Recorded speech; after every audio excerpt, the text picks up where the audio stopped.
चलते हैं जहां अबुआ वीर दिशोम अभियान का शुभारंभ किया जा रहा है।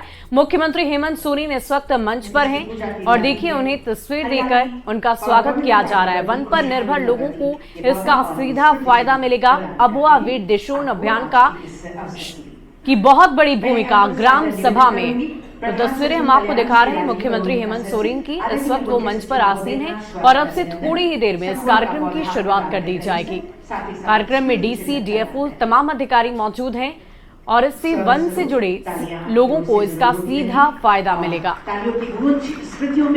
बिल्कुल, अबुआ वीर दिशोम अभियान जिसका शुभारंभ किया जाता हुआ और बताया जा रहा है कि जो लोग वन पर निर्भर हैं, जल, जंगल और जमीन जिस झारखंड की पहचान है, वहां पर वन संरक्षण को लेकर के लगातार सरकार जो है वो कार्य कर रही है। और ऐसे में गांव स्तर पर कैसे वन जो कर्मी है, वन क्षेत्र में रहने वाले लोग हैं, उनके अधिकारों की जानकारी उन्हें दी जाएगी। आपको बताते चलें 30,000 से ज्यादा ग्राम सभाएं हैं झारखंड में और इस अभियान में ग्राम सभा की भूमिका जो है वो सबसे महत्वपूर्ण है।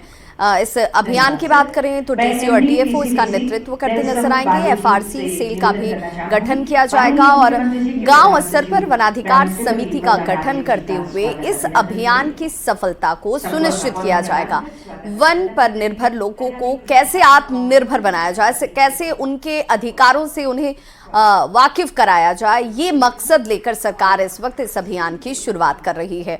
और इसकी सीधी तस्वीरें इस वक्त राजधानी रांची से आप देख रहे हैं, जहां पर झारखंड के मुख्यमंत्री हेमंत सोरेन आपको नजर आ रहे होंगे और यहां पर इसी पौधे को देकर स्वागत किया जाता हुआ मुख्यमंत्री हेमंत सोरेन का भी, तमाम अधिकारियों का भी। और इस वक्त ग्लोबल वार्मिंग जो सबसे बड़ी चुनौती है, सबसे बड़ी परेशानी है, उससे कैसे राज्य निपटे, उस दिशा में झारखंड में क्या कुछ किया जाना चाहिए, इस वक्त सरकार उसे लेकर सबसे ज्यादा गंभीर है। अबुआ वीर दिशोम अभियान जिसकी शुरुआत की जा रही है, मकसद यही है कि वनों का संरक्षण जरूरी है। वनों का संरक्षण करने में ग्रामीणों की भूमिका महत्वपूर्ण है। वो ग्रामीण अपने अधिकारों को जानेंगे, वनों को संरक्षित करेंगे और वो वन जो कि झारखंड के लोगों की पहचान से जुड़ा हुआ है, उनकी जमीन से जुड़ा हुआ है, जिसे वो अपना अभिन्न अंग मानते हैं, वो वन संरक्षण कैसे होगा अबुआ वीर दिशोम अभियान के जरिए। पौधा प्रदान कर स्वागत अभिनंदन इस वक्त अमिताभ कौशल सर का हम करेंगे और साथ ही स्मृति चिन्ह प्रदान। तो वन पर निर्भर लोगों को वनाधिकार पट्टा, अब ऐसे में उन जगहों की, उन जमीनों की संरक्षण के लिए उन लोगों को जो कि वहाँ के मूलवासी हैं, वहाँ रहने वाले लोग हैं, उन्हें उसका पट्टा दिया जाएगा।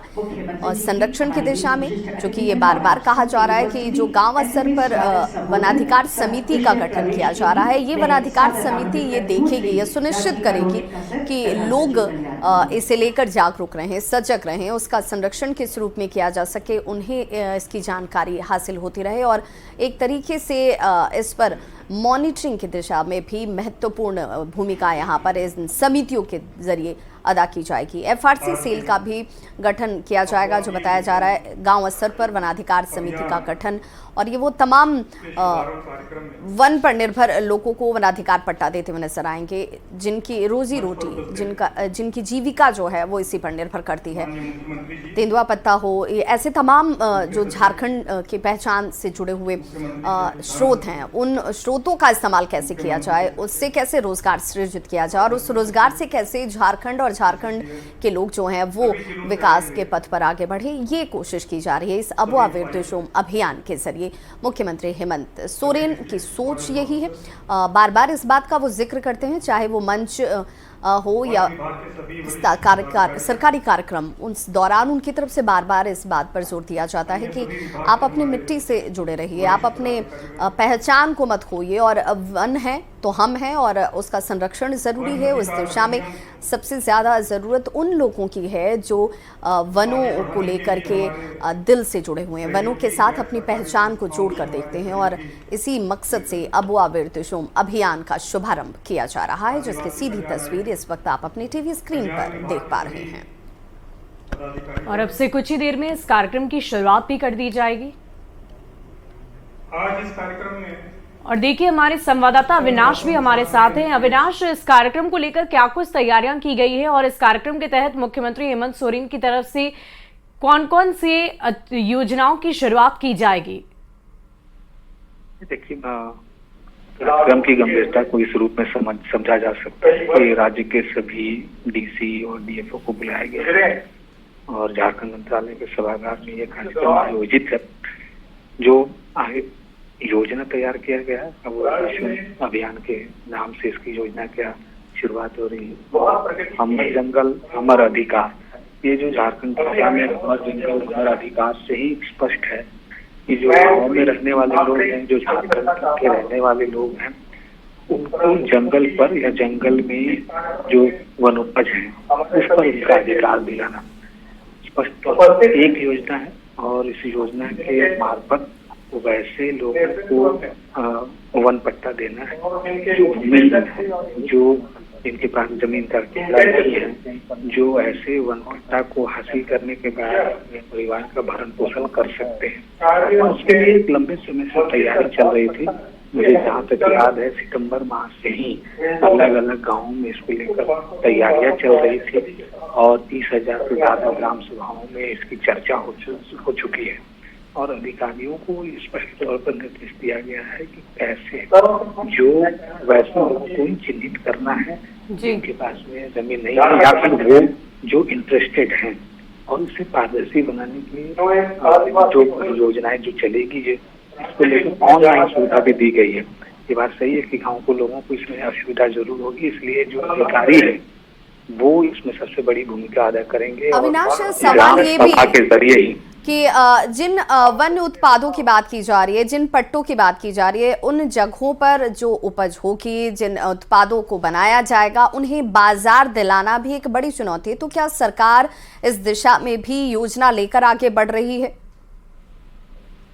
देखिए, वनोपज को बनाना नहीं है, जो वनोपज है उसको गाँव के लोग गाँव से गाँव के हाट बाजार तक लाकर बेच सकते हैं। कोई रोक नहीं लगाई गई है। उनके लिए बेहतर बाजार उपलब्ध कराना ये सरकार के लिए एक बड़ी चुनौती जरूर होगी, क्योंकि ग्रामीण इलाकों में और खासकर झारखंड की बात करें, न सिर्फ फल की बात करें बल्कि ऐसे जड़ी बूटी हैं जिनको अक्सर दूसरे राज्यों में भी झारखंड की चर्चा होती है और झारखंड के वनोपज को लेकर पहले भी राष्ट्रीय स्तर पर भी जो सेमिनार हुए हैं उसमें भी झारखंड इस वनोपज की चर्चा होती रही है। तो कोशिश ये है कि गाँव के लोगों को ऐसे वनोपज के जरिए पैसे जोड़े रखना, उससे उनको रोजगार मुहैया कराना, उस वनोपज को बेहतर बाजार उपलब्ध कराना, ये सारी चीजें। अविनाश, एफआरसी सेल का भी गठन किया जा रहा है, उसके द्वारा क्या कुछ कार्य किए जाएंगे? देखिए, इसलिए ये जरूरी है क्योंकि जो चीजें होंगी उसके लिए मॉनिटरिंग भी जरूरी है कि जो काम किए जा रहे हैं उससे पैसे बेहतर और जो सही आदमी, जो सही लाभुक है उन तक पहुँचाना, एक समय अवधि के अंदर पहुँचाना। और जो सरकार का लक्ष्य है कि हम ऐसे लोगों को वन पट्टा देंगे और इसमें हर तरह के वन के क्षेत्र में रहने वाले हर एक भूमि की बात कही गई है, उसमें ऐसा नहीं किसी एक चिन्हित की बात है। बिल्कुल अविनाश, चूंकि जब भी ऐसी योजनाओं की शुरुआत होती है तो योजनाओं का मकसद बड़ा होता है, लेकिन वो योजनाएं ग्राउंड पर, धरातल पर उतर पाए, उनका लाभ जिन लोगों के लिए इसे शुरू किया गया है उन्हें सही तरीके से मिल पाए, ये सुनिश्चित करने के लिए मॉनिटरिंग बहुत जरूरी हो जाती है। तो क्या इस दृष्टिकोण से भी इन समितियों का गठन महत्वपूर्ण है?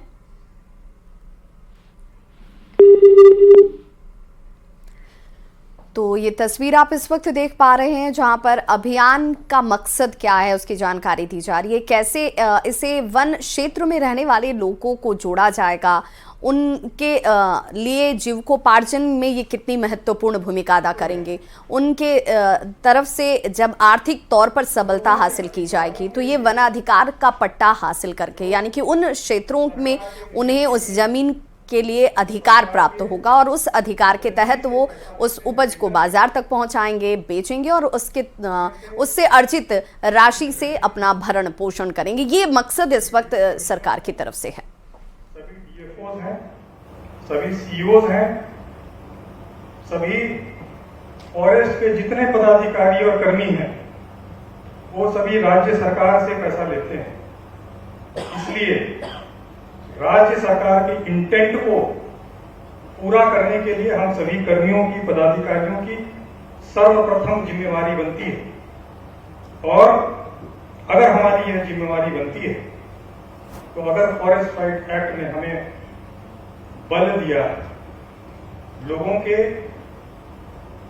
कई सालों के अधिकारों से जिनको जो वंचित रह गए हैं, उन सभी के अधिकारों को खोज करके दिलाने की जिम्मेवारी हमारी है। कई बार हम सोचते हैं कि अधिकार लोग मांगेंगे तब हम उनको देंगे। That is a wrong approach.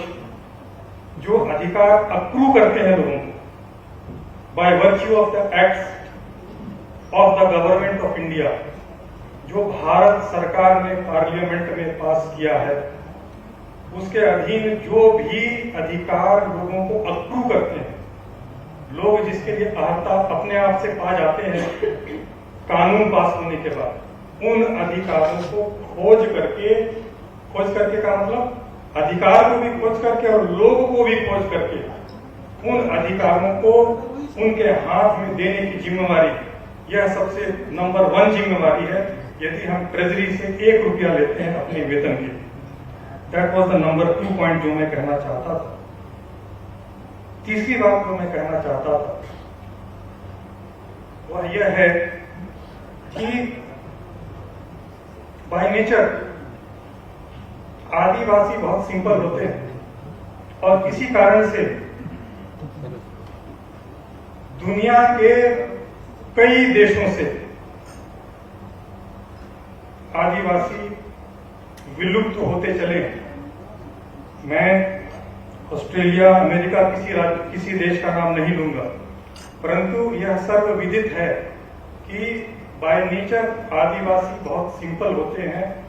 वे अपने आप से आपके अंचल में, आपके ब्लॉक में, आपके डीसी ऑफिस में, आपके एसपी ऑफिस में, आपके सेक्रेटरी ऑफिस में नहीं आएंगे।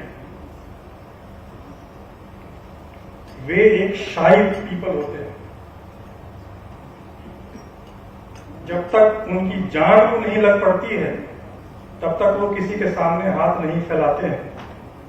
इसलिए यह जो वन अधिकार अधिनियम के अंतर्गत जो उनके अधिकार है, उसको यदि वो एक बार उसने अगर फॉरेस्ट राइट कमेटी को एक आवेदन दिया और मान लीजिए वो आवेदन ग्राम सभा से अनुशंसा होकर सब डिवीजन लेवल कमेटी तक गया और सब डिवीजन ऑफिसर के यहां वो पेंडिंग रह गया, वह आदिवासी आपके पास फिर लौट के नहीं आए और उस तरह से उस आदिवासी को आप वंचित कर देंगे अपने अधिकार से। इसलिए तीसरा पॉइंट मैं कह रहा, इसलिए यह बहुत इंपॉर्टेंट है कि हम जितने भी जिलों में जितने भी आवेदन आए हैं उनका निस्तार करें, नंबर 1। नंबर 1, और जो नहीं आए हैं उनको लाएं, और उनको लाने के लिए कल्याण विभाग की तरफ से हमारे बहुत सहयोगी गैर सरकारी संस्थानों को आप लोगों ने एम्पैनल किया है। वे ग्राम सभा करके ग्राम पंचायत में जाकर के इन आवेदनों को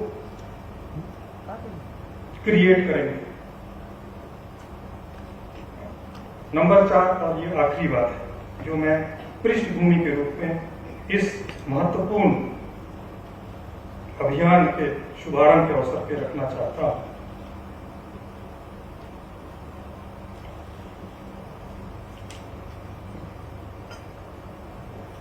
इस राज्य में आदिवासियों की जिंदगी सरल और सिंपल तरीके से जंगलों के आसपास आज से नहीं हजारों सालों से है। वन अधिकार अधिनियम के इम्प्लीमेंटेशन अनुपालन में राज्य सरकार और विभाग कभी यह नहीं कहता है कि जो भी अर्हता प्राप्त व्यक्ति परिवार नहीं है उनको हम गलत तरीके से पटा दें। हर हालत में हर वैसा आदिवासी जो जीवन अपने जंगल पर निर्भर करता है जीता है और खुश है, उसको उसका अधिकार दिलाने का कर्तव्य राज्य सरकार का, हम सभी पदाधिकारियों का है। मैं केवल एक लाइन पढ़ता हूं और उसके बाद अपनी वाणी समाप्त करता हूं। कल्याण विभाग की तरफ से वन अधिकार अधिनियम 2006 को इम्प्लीमेंट करने के लिए राज्य सरकार ने एक मार्गदर्शिका बनाया था, आप सभी को आज डिस्ट्रीब्यूट कर रहे हैं। उसमें जो इंडिविजुअल राइट्स का पट्टा होता है, जिसको व्यक्तिगत अधिकार का पट्टा कहते हैं, उसमें जो लोग 13 दिसंबर 2005 से पहले से अपना जीविका कोपार्जन के लिए, अपना जीवन व्यतीत करने के लिए वन भूमि पर खेती करते हैं या मकान बनाकर रहते हैं, उस जमीन पर उन्हें व्यक्तिगत अधिकार का पट्टा दिया जाना है।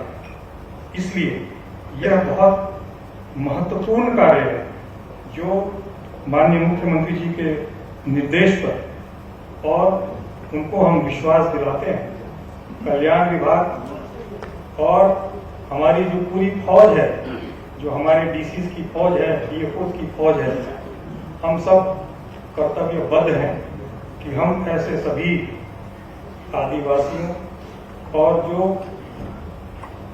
परंपरागत तरीके से 3 पीढ़ी तक 13 दिसंबर 2005 से पहले से वहां पे रहते हैं, अपना जीवन यापन करते हैं, उनको प्रत्येक गांव में, प्रत्येक पंचायत में 6 to 8 मंथ्स में सैचुरेशन मोड में हम लोग इस कार्य को करेंगे। मैं इतने ही शब्दों के साथ में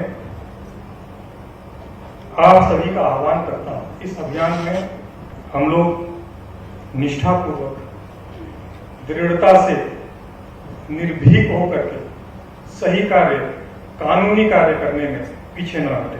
धन्यवाद। स्वागत संबोधन और विषय प्रवेश के लिए बहुत बहुत धन्यवाद आदरणीय प्रधान सचिव महोदय। और यकीनन हमारा जंगल हमारा अधिकार, ये जो अबुआ वीर दिशोम अभियान है, ये वन भूमि पर आश्रितों और गांवों को व्यक्तिगत, सामुदायिक वन संसाधन क्षेत्र पर अधिकार दिलाने का प्रयास है। और यकीनन आदिवासी और वनवासी हैं तभी जंगल है, जंगल है तो जीवन है, और आदिवासी ही सृष्टि की आत्मा है। और हम सभी जानते हैं कि हमारे आदिवासी संस्कृति में, आदिवासियों के जीवन में गीत और संगीत का कितना महत्व है। ये सिर्फ उनकी पहचान नहीं बल्कि उनकी हर सांस में बसता है, और साथ ही साथ इन गीतों और नृत्यों के पीछे गूंजती है हमारे पारंपरिक वाद्य यंत्रों की ध्वनि। तो अब वो ऐतिहासिक पल, वो बेशकीमती क्षण हमारे बिल्कुल सामने, जब अबुआ वीर दिशोम अभियान का शुभारंभ होना है, मैं माननीय मुख्यमंत्री जी से सादर आग्रह करना चाहूंगी, मंच के बाईं ओर रखे नगाड़े को बजाकर इस अभियान की शुरुआत करें। माननीय मुख्यमंत्री जी, अबुआ वीर दिशोम अभियान का शुभारंभ हमारे झारखंड में पूरा वातावरण, यहाँ के जंगल, नदी, पहाड़, नदियां, हर जगह गुंजायमान होती है हमारे पारंपरिक वाद्य यंत्रों की ध्वनि, चाहे वो ढोल, नगाड़ा, बांसुरी, बेनम, शहनाई आदि वाद्य यंत्रों की गूंज, और यही गूंज अभी इस नगाड़े की ध्वनि के साथ। और ये है अबुआ वीर दिशोम अभियान का शुभारंभ माननीय मुख्यमंत्री जी के करकमलों द्वारा।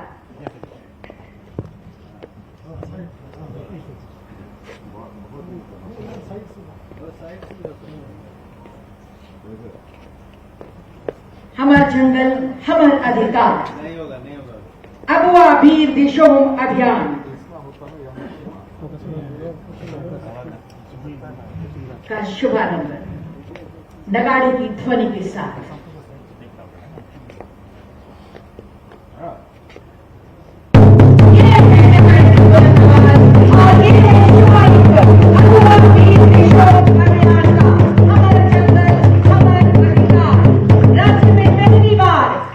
स्तर पर आदिवासी और वनों पर निर्भर रहने वाले लोगों के लिए ये अभियान और अरब आदरणीय मुख्य सचिव महोदय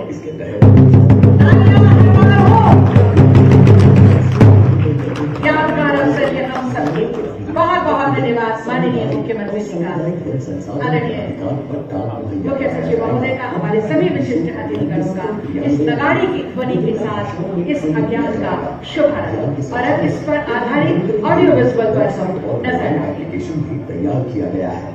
विगत माह पूरे राज्य में अभियान चलाकर 20,000 से अधिक वन अधिकार समिति का गठन किया गया है। इस तरह अभियान के जरिए अधिक से अधिक संख्या में आदिवासी और वनों पर आश्रित रहने वालों को उनका अधिकार मिलेगा और उनकी आजीविका समृद्ध बनेगी।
पूरी जानकारियों को समेटते हुए हमने ये ऑडियो फिल्म अभी आपको दिखाई है। और इसके बाद इस अभियान को लेकर जितने भी कार्य किए गए हैं अब तक और किए जाएंगे उसके अनुभव साझा करने के लिए एक प्रयास हमने किया है। अनुभव के टीम के तहत सबसे पहले मैं आमंत्रित करती हूँ उपायुक्त दुमका श्री ए डोडे सर को।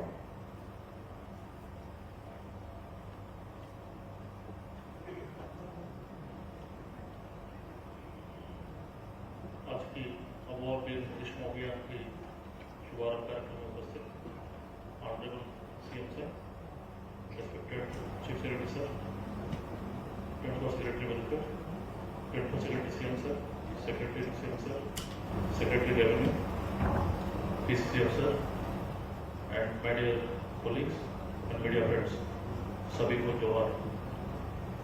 मैं दुमका जिला का एक्सपीरियंस शेयर करना चाहता हूँ जो हम लोग अभी तक फेस किया है या जो चैलेंजेस हम लोग फेस करते हैं फील्ड में। Next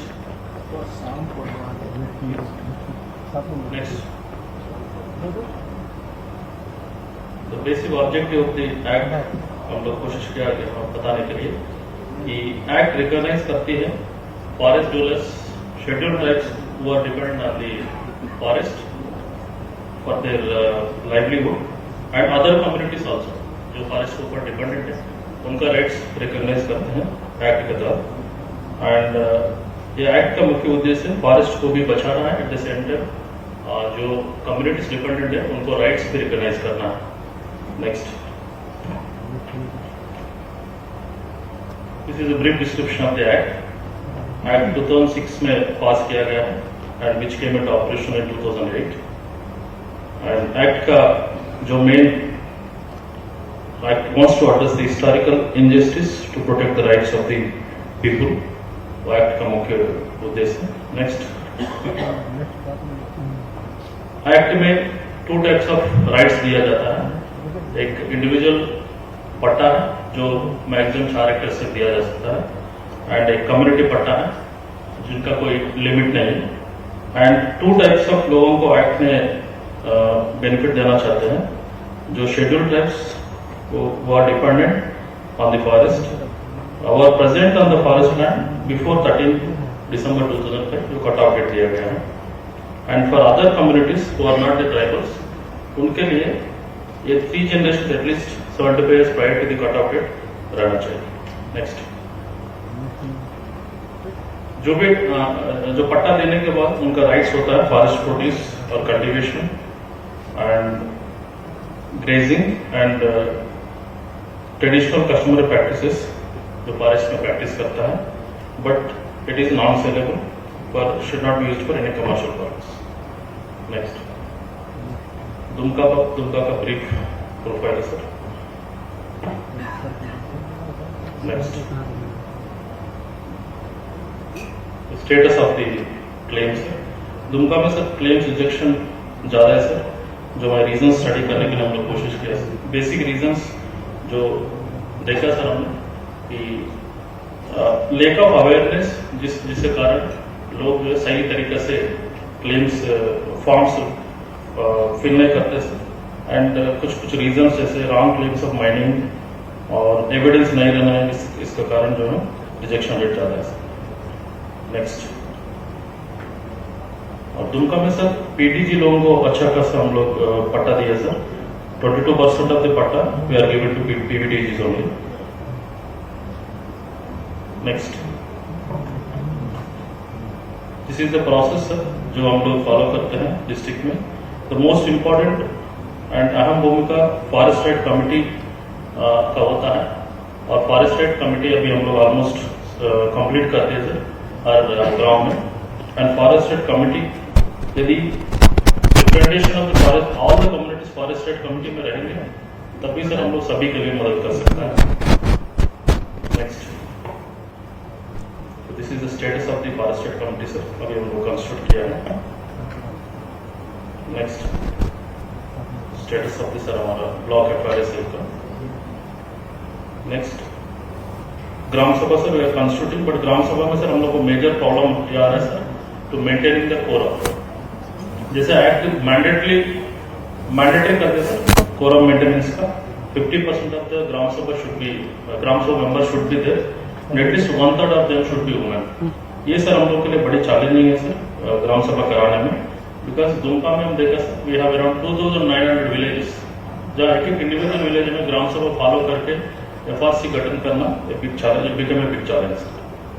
next, these are the certain other challenges sir which I try to highlight here.